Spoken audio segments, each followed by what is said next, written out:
Ini video lanjutan dari video konsep pautan 3 gen. Mungkin beberapa dari kalian sadar bahwa video ini sebelumnya udah pernah aku upload. Ini adalah video re-upload. Jadi cara yang aku jelasin di video sebelumnya tuh udah bener semua kok. Aku udah cek bener semua. Ternyata ada satu bagian yang aku salah hitung. Cuma salah hitung dikit aja. Jadi aku buat ulang video ini untuk memastikan kali ini aku nggak salah hitung. Mohon maaf untuk itu. Tapi tenang aja, sekali lagi aku bilang, caraku yang sebelumnya tuh udah bener semua dan kurang lebih aku bakal jelasin cara yang sama di sini, cuma dengan angka yang bener aja. Oke, kita mulai pembahasan. Prof. Gennady memiliki lalat buah dengan 3 mutasi, yaitu ada mata putih. Jadi lalat buah itu biasanya matanya merah, sayap vestigial. Vestigial itu artinya tidak berfungsi ya. Jadi dia punya sayap tapi dia nggak bisa dipakai untuk terbang. Nah itu namanya vestigial. Vestigial ini juga berlaku untuk organ lain ya. Untuk organ yang biasanya secara perjalanan evolusioner itu tidak digunakan lagi, kita bilang itu sebagai organ yang sifatnya vestigial. Kemudian antena ganda, sesuai dengan namanya berarti antena ganda dia punya 2 antena. Ini ya beberapa mutasi di sini aku bikin sendiri lah ya. Lalat wild type galur murni. Kalian masih ingat apa artinya galur murni? Galur murni ini artinya homozigot untuk semua gen, oke? Dia homozigot, gen apapun itu dia harus homozigot. Dikawinkan dengan lalat yang memiliki ketiga mutasi galur murni juga. Dan menghasilkan generasi F1 dengan fenotip yang sama, yaitu memiliki mata wild type, sayap wild type, dan juga antena ganda. Sebelumnya coba kita gambarin dulu ya di sini. Jadi kita ada lalat wild type. Ini kita kawinkan sama lalat mutan. Untuk 3 gen gitu. Ya. Sebelumnya kan ini kita ada 3 sifat ya, yaitu ada mata, sayap, antena. Biar lebih gampang, ini aku singkatin ya. Aku singkatin untuk mata itu kita pakai gennya namanya M, sayap kita S, antena itu A. Kayak gitu ya. Oke. Kemudian lalat wild type ini dikawinkan dengan lalat yang ketiga mutan, menghasilkan anakan F1. Coba kita cek anakan F1-nya apa. Dia matanya wild type, sayapnya wild type, tapi antenanya ganda. Oke.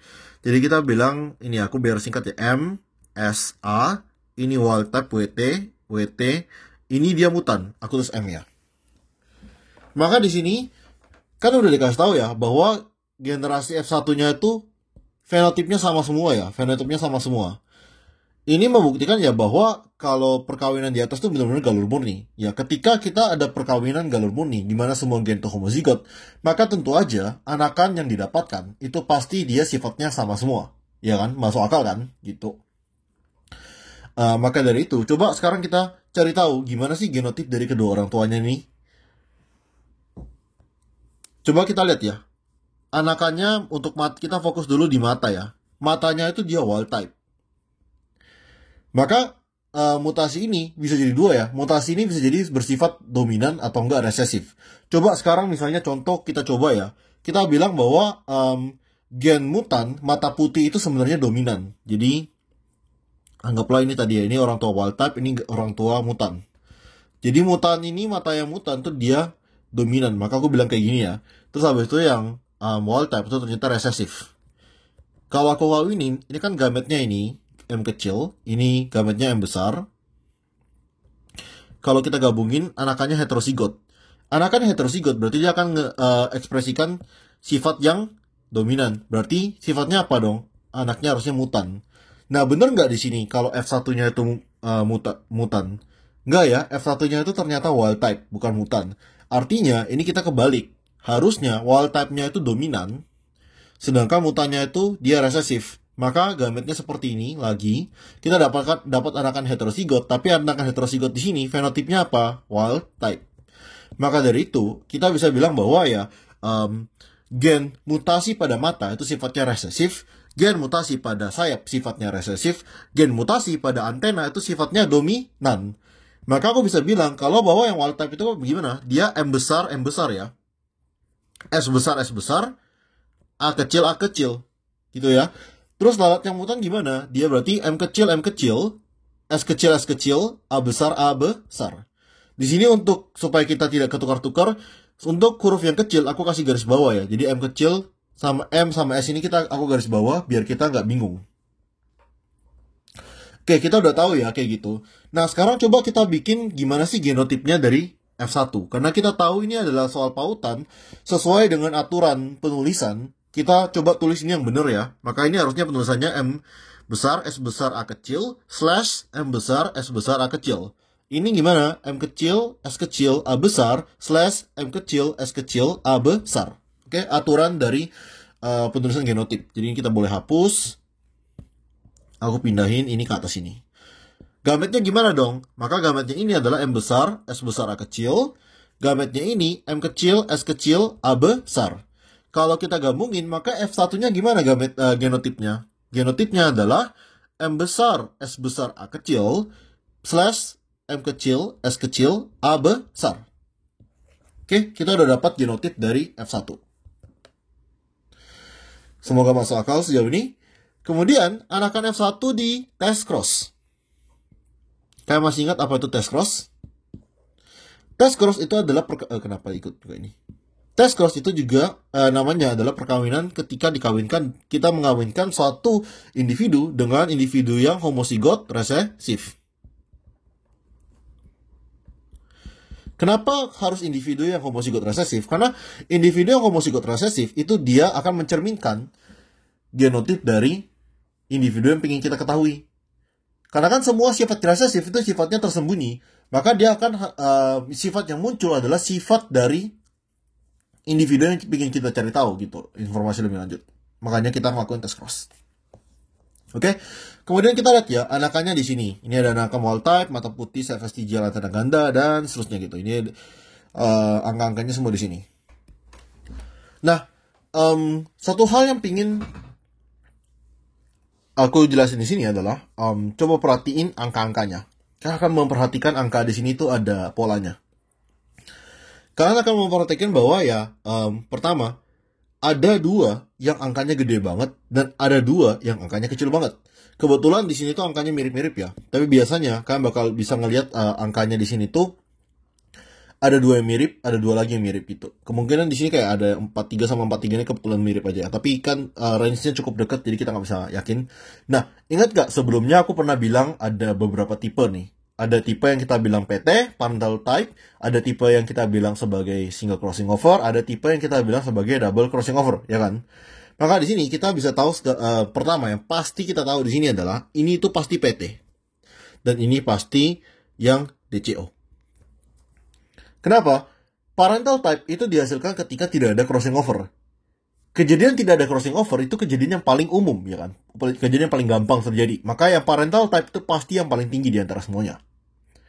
Kemudian kalau misalnya double crossing over gimana? Double crossing over di sini mereka itu yang paling dikit selalu.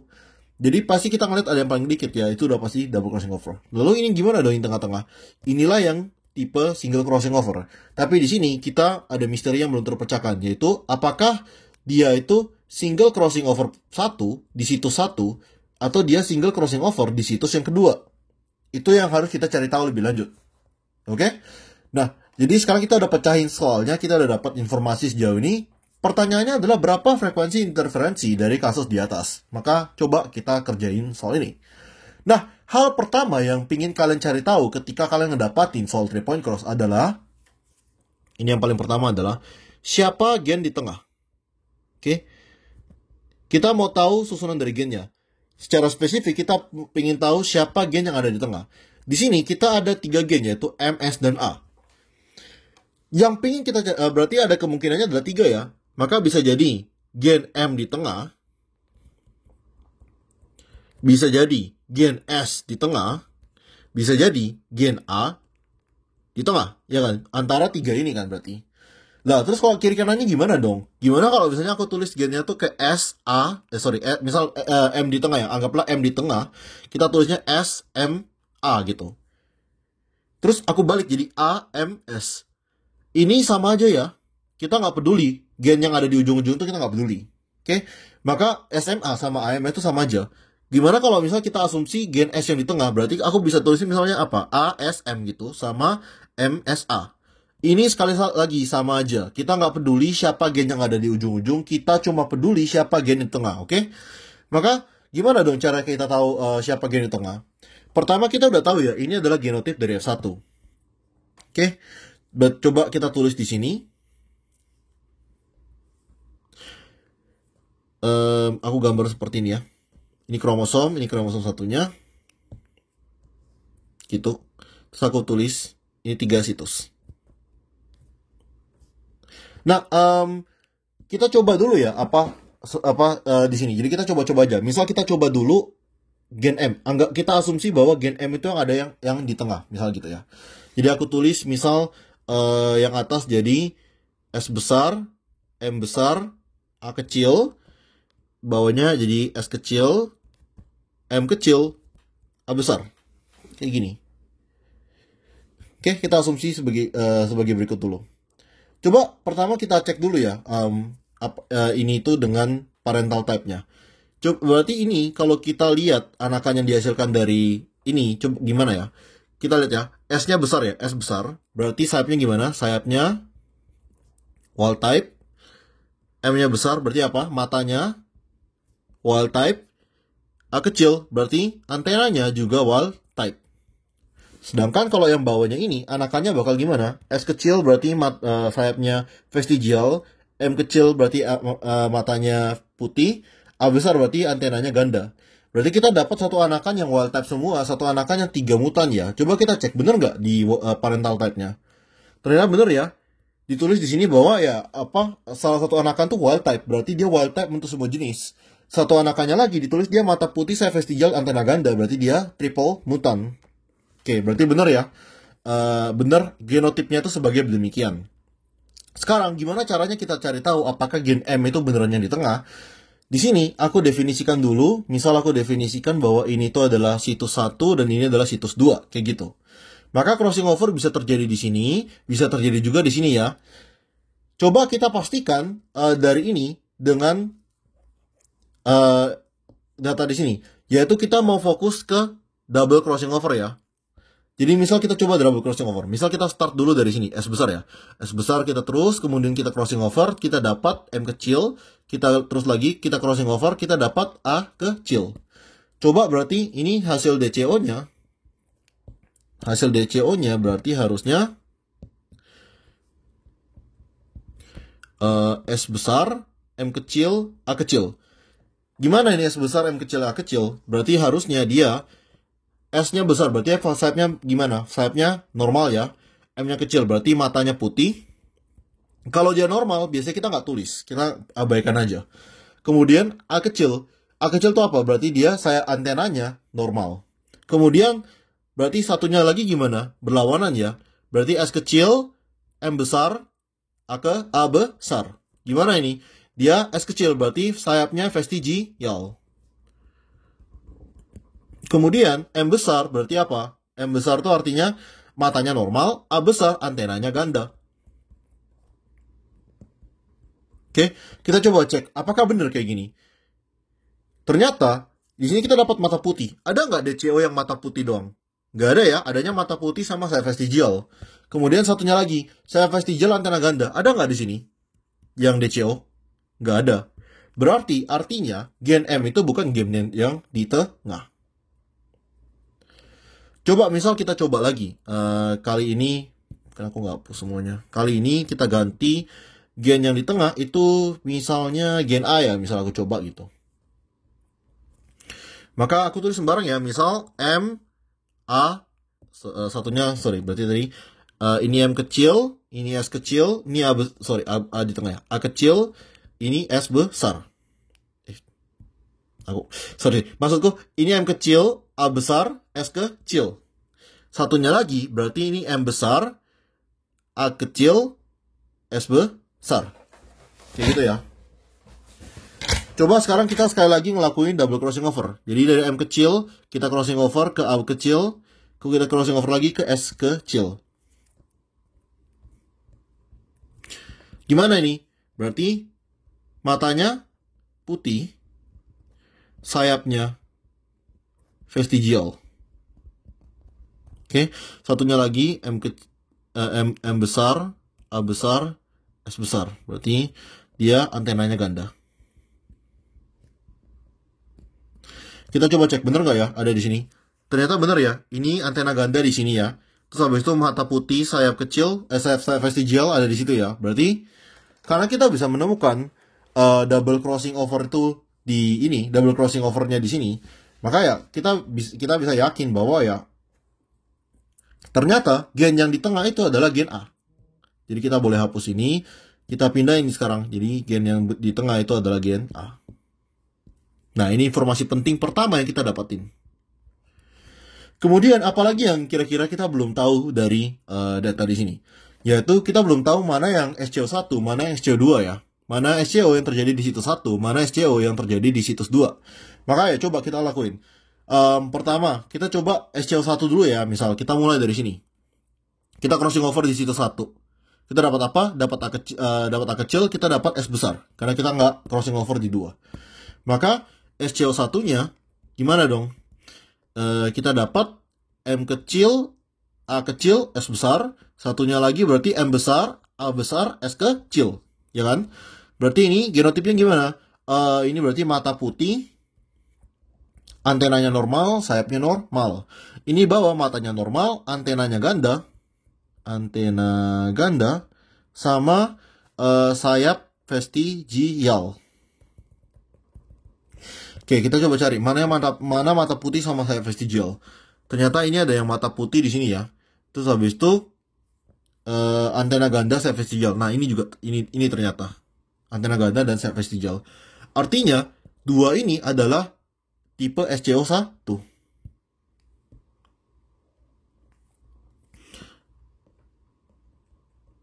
Gitu. Lah terus dua yang di bawah ini gimana dong? Dua yang di bawah ini udah pasti SCO2. Oke? Kalian bisa buktiin sendiri, kalian boleh coba ngerjain seperti aku bilang tadi ya. Kalian mulai dari sini, terus habis itu lanjut ke sini dan crossing over ke bawah sini, kalian bakal dapat fenotip yang sama, persis. Gitu. Nah sekarang kita udah pecahin gini. Siapa gen di tengah kita udah tahu, siapa SCO1, SCO2 kita juga udah tahu. Nah sekarang coba kita cari jarak gennya dulu. Kita cari ya jarak gen. Jarak gen kita pecah ya. Kita pertama misal coba dulu jarak dari recombination frequency dari M ke A gitu ya contohnya ya. Berarti kalau gen dari M ke A itu gimana dong berdasarkan rumusnya waktu itu? Berarti kita SCO1 ditambah DCO